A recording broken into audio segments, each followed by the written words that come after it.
राधे राधे महाराज जी।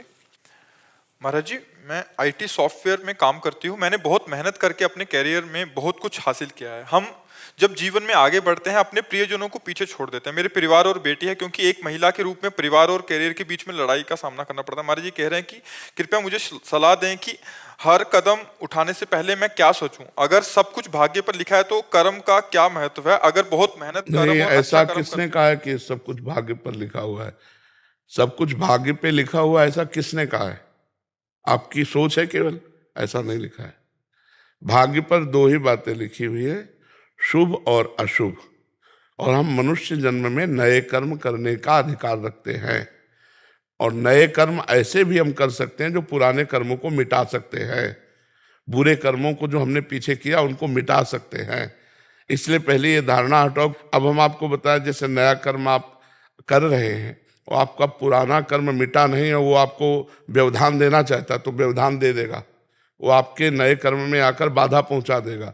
लेकिन अगर राधा राधा जप रहे हो साथ में, तो वो कर्म भस्म हो जाएगा जो आपको बाधा पहुंचाने वाला है। नाम जप जरूर करो। और ये बात कि हम परिवार को समय नहीं दे सकते, तो ऐसा तो प्रायः हर नौकरी वाले को, हर व्यापार वाले को 10 दिन के लिए बाहर जाना, 2 महीने के लिए बाहर जाना, 2-2 महीने परिवार वालों से ना मिल पाना, लेकिन अर्थ कमा करके हम अपने परिवार की सेवा सुविधा को देते हैं।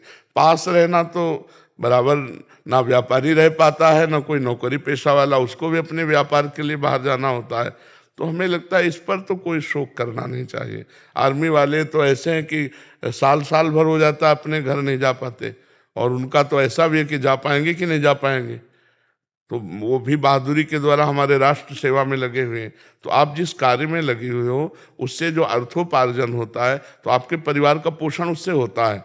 तो हमें लगता है इस पर तो कोई शोक होना नहीं चाहिए कि मैं बराबर परिवार के साथ नहीं रह सकती, क्योंकि आप एक सेवा में लगे हैं, उस सेवा का फल अर्थ मिलता है, और अर्थ के द्वारा ही परिवार का पोषण होता है। तो ऐसा तो नहीं कि बराबर ही लगी रहती हूँ। हर डिपार्टमेंट में छुट्टी अवसर मिलता है तो हम अपने परिवार के बीच में बिताए। जो छुट्टी मिलती है वो हम अपने परिवार के बीच में भी, अब बराबर तो कोई नहीं रह सकता। एक किसान भी दिन भर मेहनत करता है, रात्रि में आता है, सो जाता है। अब लेकिन व्यापार, नौकरी, ये जैसे कार्य है, इनमें तो महीनों महीनों परिवार से नहीं मिला जा सकता। हमारे मास्टर ही है, उसका ट्रांसफर हो गया है, डॉक्टर है वो अपने, तो सब अपने अपने कार्य में रत हैं। जहां समय मिले जिसको, अपने परिवार को बहुत प्यार करना चाहिए। माता पिता, बच्चे, पति, प्यार ही जीवन में वो भगवान का साक्षात्कार कराने की सामर्थ्य प्यार ही रखता है, प्रेम।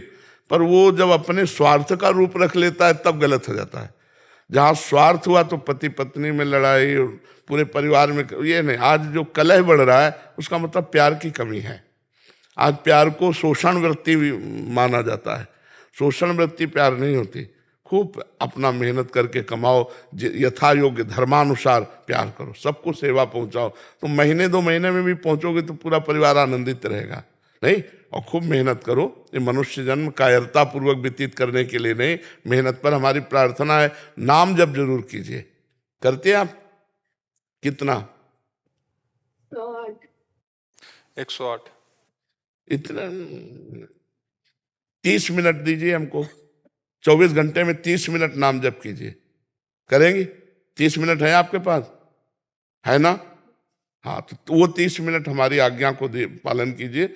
जो नाम आपको प्रिय, कौन सा नाम प्रिय आपको, तो आप राधा राधा 30 मिनट जपिए, फिर आप देखिएगा, ठीक है? और खूब अच्छे से चलो, मेहनत करो। और जो परिवार की दूरी है ना, वो जब छुट्टी मिले तब उसको मिटाओ। सबको प्यार करो, सबको सुख पहुंचाओ, सबके लिए अर्थव्यवस्था से ऐसी ऐसी भेंट ले जाओ जिससे वो प्रसन्न हो जाए। अवस्था के अनुसार, छोटा बच्चा है कुछ उसके लिए ले गए, माता पिता के लिए ले गए, पति के, तो मतलब जो भी संबंध आपके हैं उनमें प्रसन्नता, उनमें प्यार, उनमें अपनापन, इसी मनुष्य जीवन की यही तो महानता है। नहीं तो पशु में हमें क्या अंतर रहा? अगर हमारा परिवार हमसे सुखी नहीं है तो फिर हम देश को क्या सुख पहुंचा पाएंगे, समाज को क्या सुख पहले हम 4 लोग जो परिवार के, वही प्रेम करना सीख जाए, तब अनंत ब्रह्मांडों के स्वामी भगवान से हम प्रेम कर पाएंगे, ठीक है?